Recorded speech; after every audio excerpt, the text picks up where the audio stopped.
You know what the best thing about being John P is? I don't give a f. Hey guys, I'm John P, and on today's episode of Geek Beat, we sweat like pigs and dissect my $30,000 solar panel installation.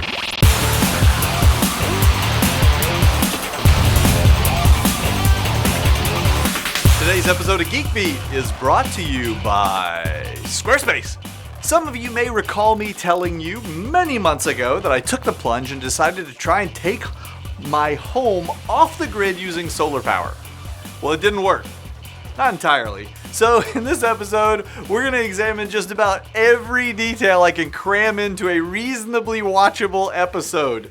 Keep in mind, there's no way I can tell you everything in one video, so I'm going to really load up today's blog post with even more detail. So you're going to want to visit geekbeat.tv/solar panels for all the rest. Okay, so when I was first thinking about going solar, the first two questions that came to mind were how much and what's the payback period? If I knew now what I didn't know then, I'd have had a whole different set of questions. Can I even get solar? If I can get solar, where am I going to put it? And if it's going on the roof, what's the condition of said roof? Because these systems are going to sit there for decades. I mean, I could literally be dead before the solar array. So first, let's tackle some of the details. Then we'll take a look at the actual installation. Question number 1, can you even get it? Before I decided to get a solar array, I had no idea it was such a big deal. But there are a number of things that have to be expertly evaluated before we can even consider putting panels on a roof. First, they had to come out and do a site survey. An engineer came to actually climb up on the roof, take measurements, inspect to see if we have visibility to the south, and use this funky solar pathfinder device to determine the times of day that particular areas would be shaded. In order to qualify for funding assistance, your roof must be southerly facing, and there's only about a 20-degree window that you can work it with. So if they can't point the panels in that direction, you might as well not do it because your solar generation drops dramatically. Same goes for shade. If you've got a building beside you or trees that tower over the house, you're done.